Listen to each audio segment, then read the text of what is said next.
Hello everyone, c'est moi pour ma vidéo de la semaine. J'espère que vous allez bien. Alors cette semaine, vous avez souhaité que je vous développe le mystère de la disparition du Malaysian Airlines. Alors, comme vous vous en doutez, ici, on ne va pas parler de la version officielle qui a été retenue. Bon, en vrai, il n'y a pas de version officielle puisque jusqu'à présent, c'est toujours inexplicable.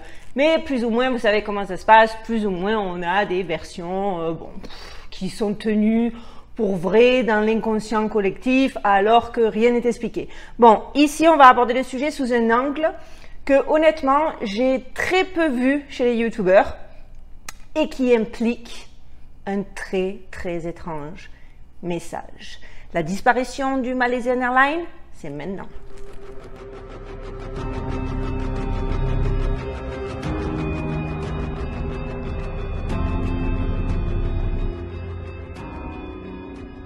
Alors pour ceux qui ne se souviendraient pas très bien ou pour ceux qui ont carrément oublié, avant de rentrer dans le vif du sujet, je vous rappelle vite fait les faits.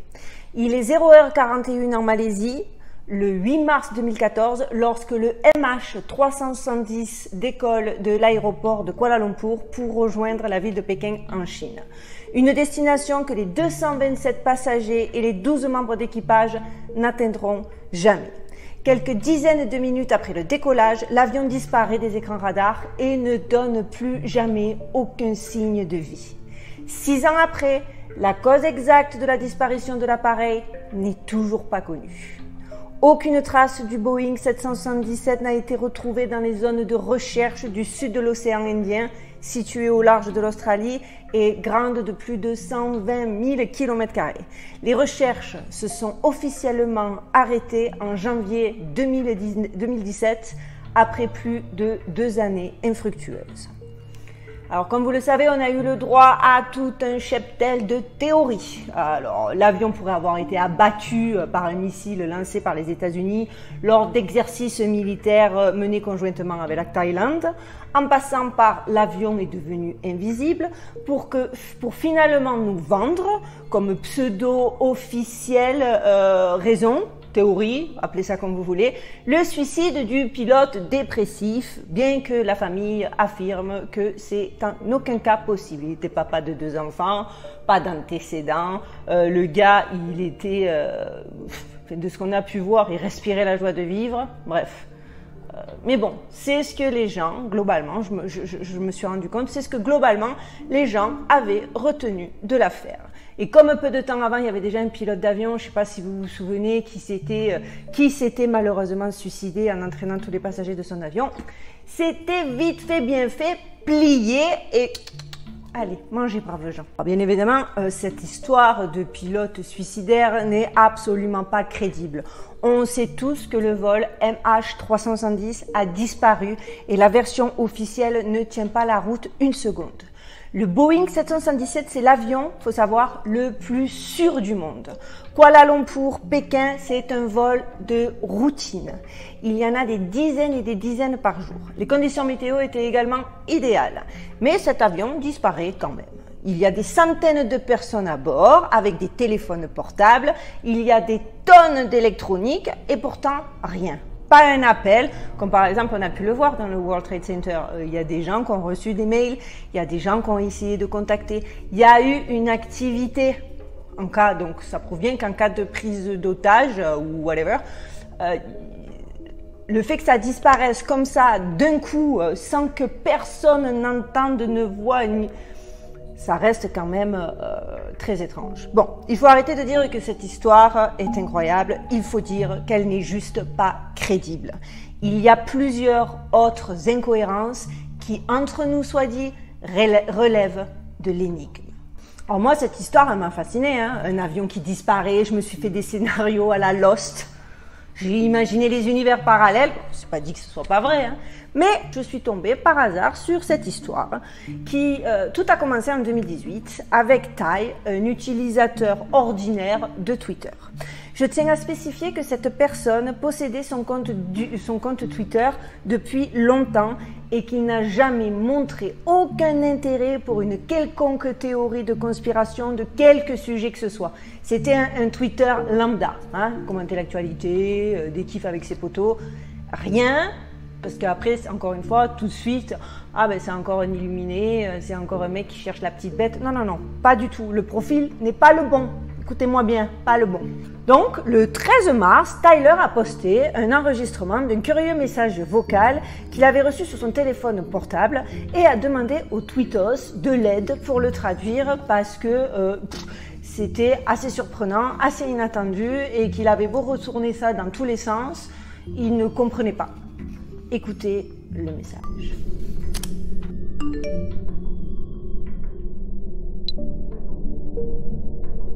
Sierra, Delta, Alpha, November, Golf, Echo, Romeo, Sierra, Oscar, Sierra. Vous avez vu, le bizarre message vocal est composé d'une voix robotisée qui émet un message automatisé.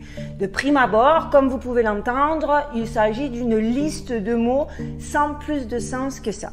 Pourtant, des utilisateurs l'ont rapidement identifié comme étant entièrement rédigé à partir de l'alphabet phonétique NATO.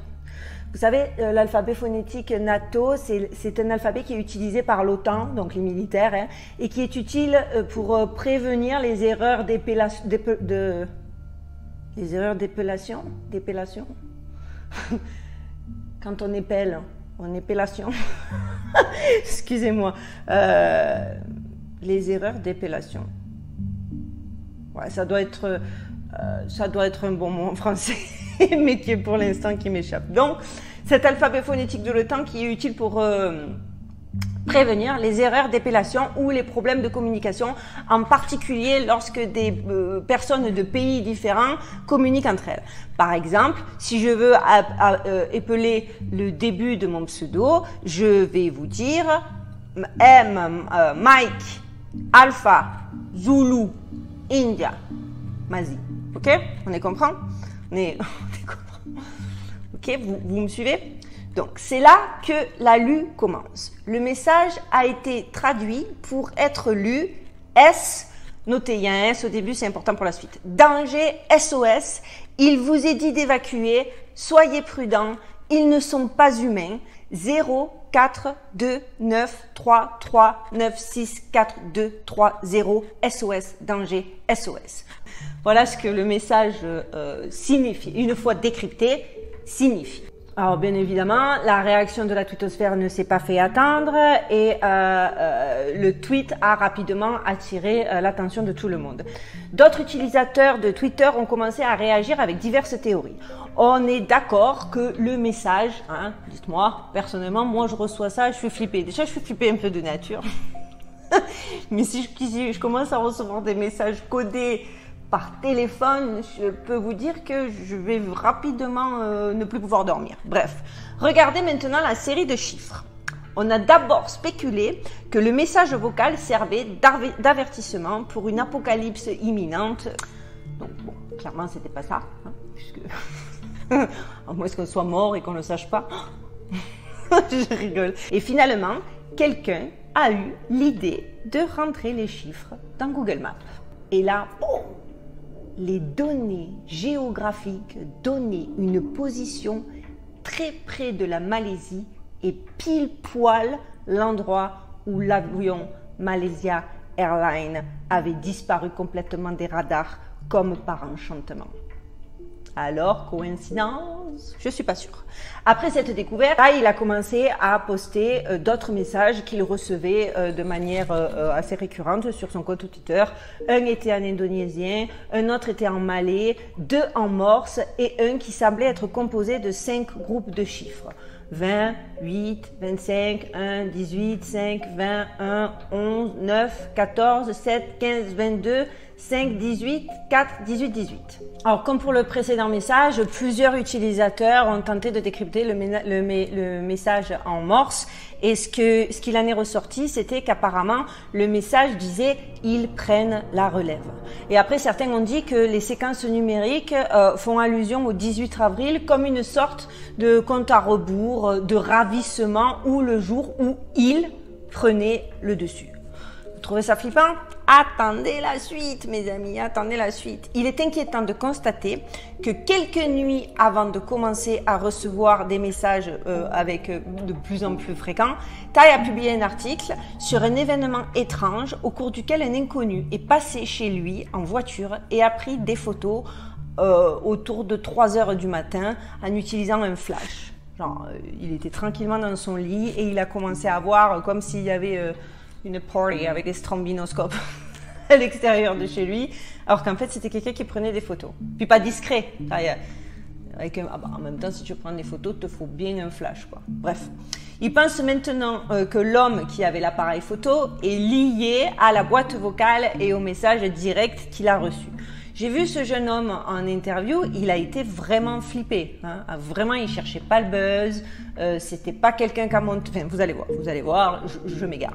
Depuis que son post est devenu viral, transformant Twitter en un foyer d'activité et d'analyse paranormale, d'autres utilisateurs tout aussi inquiets se sont manifestés pour dire qu'ils avaient eux aussi reçu des messages vocaux effrayants.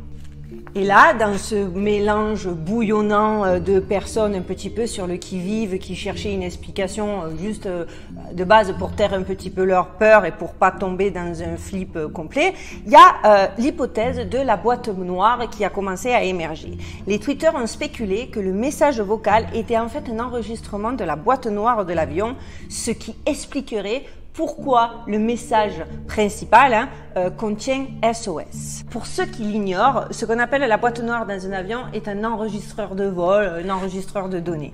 Il est destiné à restituer les paramètres de vol et les conversations des pilotes pour l'analyse des circonstances d'un accident. Cette boîte noire, elle est pratiquement indestructible. En cas de crash, la boîte noire émet des ping ininterrompu jusqu'à ce que le meure ou que le soit retrouvé. Donc, il est vrai que le message vocal était un format inhabituel pour un appel téléphonique traditionnel et il semble que le message soit mis en boucle. C'est pour ça que, comme je vous disais, le S au début est important. Effectivement, ce S, c'est comme la fin du message, un bis repetita, quoi. Donc cela confirmerait bel et bien la théorie, ça rend un petit peu crédible, ça donne de la substance à la théorie de la boîte noire. Mais donc cela voudrait dire que le message viendrait du pilote. Et rappelez-vous, il disait qu'il fallait évacuer à cause de quelque chose de non humain. Et là, je trouve que ça commence à devenir super creepy, non? Pas vous? De plus, le dernier contact entre le pilote et la tour de contrôle est plus qu'étrange. D'ailleurs, même les mainstream, et tous ceux qui s'en sont servis pour appuyer la thèse du suicide orchestré par le pilote, se sont servis de cette conversation enregistrée pour dire oui, regardez, c'est une conversation inhabituelle entre un pilote et la tour de contrôle. Donc écoutez. Malaysian 370 standby. Malaysian 370. Rien à signaler, échange plutôt standard, mais juste avant de couper et de complètement disparaître des radars, le good night du pilote ne fait absolument pas partie des procédures. Et les gens qui ont étudié le cas ont alors remarqué qu'au départ, vous avez vu, il parle d'un ton très assuré. Genre, pas d'hésitation, routine quoi, vol de routine, contrôle de routine, le mec connaît son boulot, c'est un pilote habituel pour un vol de routine, donc pas d'hésitation, il lâche les mots de la procédure. Rapidement par contre, vous remarquerez que d'un coup, il switch et il semble un petit peu hésitant. Il bafouille de plus en plus.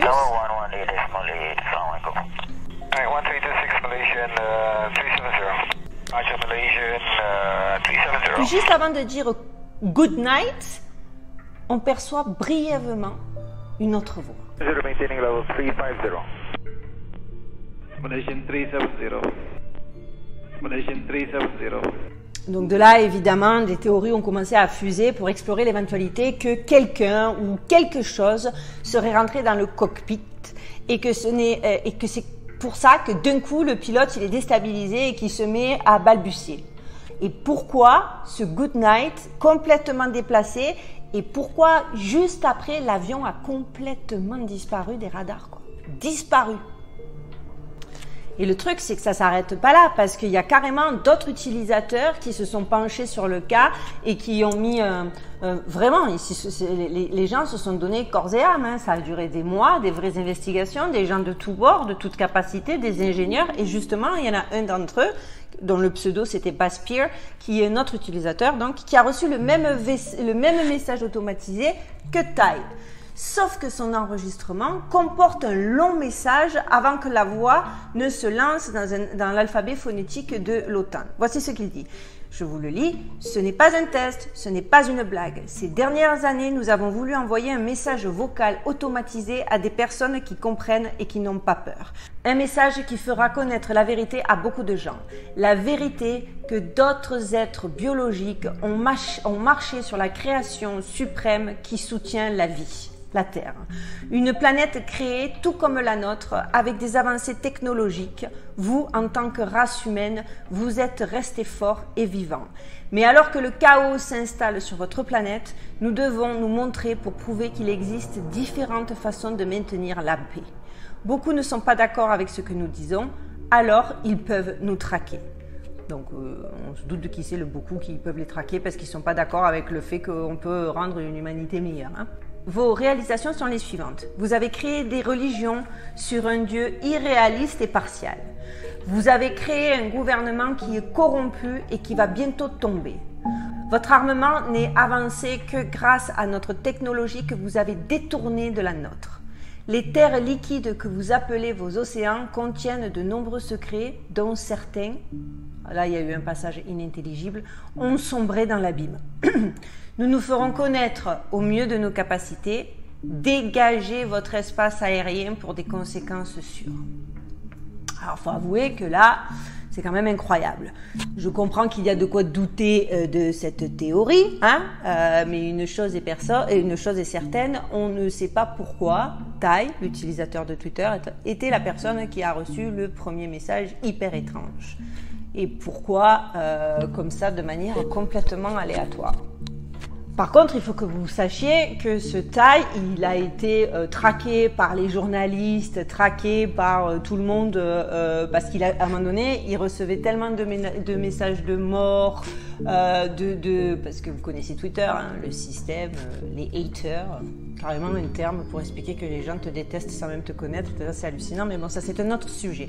Mais en tout cas, le Tai, là, il a finalement été retrouvé par un YouTuber américain que j'aime beaucoup, et il a accepté de donner des interviews, enfin pas beaucoup, hein. Et en plus il a pas voulu, je crois qu'il a donné à des youtubeurs et à un autre magazine un peu plus mainstream, mais le gars s'est fait hyper discret.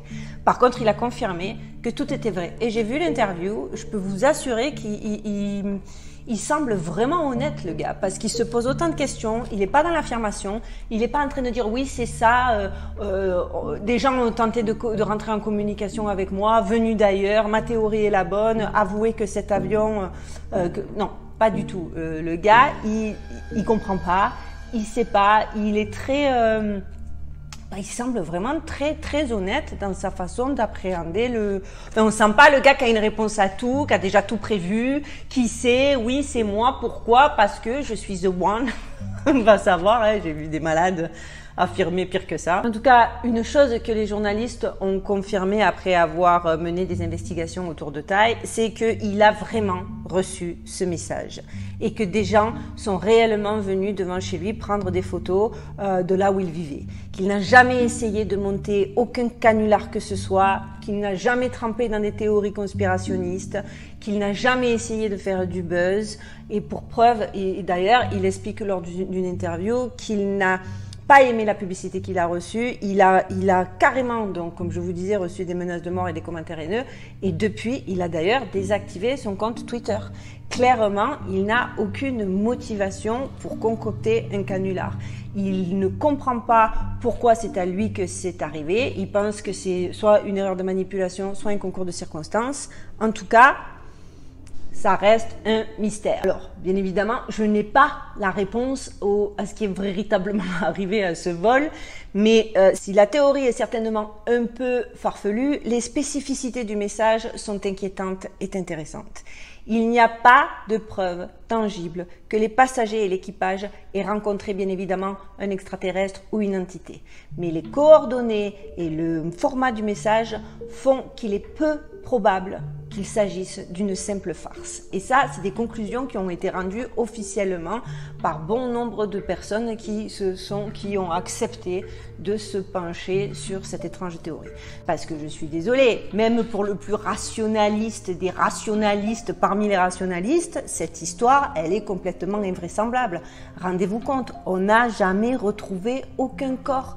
239 passagers. Bon, là, je vous dis 239, je suis obligée de quand même spécifier. J'ai pas creusé, mais il semblerait que 238 passagers aient été comptabilisés à l'embarquement et que sur les feuilles de vol, on se soit rendu compte qu'il y avait un passager mystère. Et que donc le vrai nombre serait 239 passagers. Encore une fois, cette chose-là n'a pas pu être infirmée, confirmée. Ça fait partie des question marks de cette histoire complètement incroyable. Donc 239 passagers volatilisés. Et ce n'est pas comme si on ne les avait pas cherchés. La Malaisie a déboursé près de 16 millions de dollars pour tenter de retrouver le vol, renonçant finalement à ces tentatives en mai 2018. Une entreprise américaine privée d'exploration des fonds marins, Ocean Infinity, a aussi mené une recherche qui n'a donné aucun résultat. La disparition du vol MH370 est considérée comme un des plus grands mystères de l'histoire de l'aviation civile. J'ai trouvé ce sujet absolument fascinant. J'ai adoré cette théorie qui sort un peu de toutes les théories et des sentiers battus. Hein, parce que, ah oui, il y avait même une théorie qui disait que c'était des elfes. Dans le genre, du coup, la mienne de théorie, c'est pas non plus la plus farfelue. En tout cas, j'espère que vous aurez aimé cette vidéo autant que j'ai aimé la faire. Pour la semaine prochaine, du coup, je pense faire les hiéroglyphes. Encore que je suis tombée sur des choses assez incroyables, mais je sais pas si je fais 2 vidéos coup sur coup sur les extraterrestres, puisqu'en soi, hein, c'est un peu ce qui est sous-entendu dans cette vidéo. Ou si carrément, on verra. J'aime bien me diversifier. Si vous savez, vous connaissez le système, si vous avez des sujets à me suggérer, allez-y parce que vous êtes, je vous le répète à chaque fois, ça doit être un peu redondant, mais la vérité, vous êtes au top. Je crois que j'ai la meilleure communauté YouTube, que tout le monde peut me l'envier, cette communauté. Vous m'envoyez des messages en privé, vous me donnez des informations incroyables, vous m'inspirez, vous me motivez. Merci, c'est pas assez pour vous dire combien je suis reconnaissante. En tout cas, vous connaissez le système. On like à fond pour le référencement et pour que ma vidéo soit le plus possible suggérée à tous les utilisateurs de YouTube. On s'abonne. Plus la communauté est grande, plus j'ai du pouvoir. Non, plus la communauté est grande, plus on a une diversité d'opinions, plus c'est intéressant. N'oubliez pas de, quand vous cliquez sur abonnement, de cliquer en même temps sur la petite cloche pour recevoir les notifications de mes vidéos. Bien que selon les sujets, vous l'aurez remarqué, vous ne recevrez aucune notification. Même si vous avez tapé « Notifiez-moi », parce que effectivement, comme je vous l'avais déjà dit préalablement dans une vidéo, YouTube strike certains sujets. C'est pas normal, on essaie de faire les sneaky et de trouver des mots, mais ça reste très compliqué. Cette plateforme est de plus en plus censurée, malheureusement. J'ai pensé à tester un nouveau format avec vous, genre le mercredi, une petite vidéo plus courte que celle du dimanche. Juste parce que des fois dans la semaine, je tombe sur des informations qu'on m'envoie, je voudrais les traiter de ouf, j'attends jusqu'au dimanche et là je me rends compte qu'il y a un youtubeur qui l'a traité. Et peut-être mieux que moi, ou mieux que ce que je me sens capable de faire. Du coup, ça me démotive, c'est dommage. Donc je vais voir si le temps me le permet, hein, parce qu'on a commencé le homeschooling à la maison avec mon fils, donc l'école à la maison. Aidez-moi. C'est un cauchemar, aidez-moi. Non, je plaisante, j'ai un bon petit. Il est assez indépendant. Donc les amis, encore une fois, je vous dis à la semaine prochaine et n'oubliez pas, stay safe.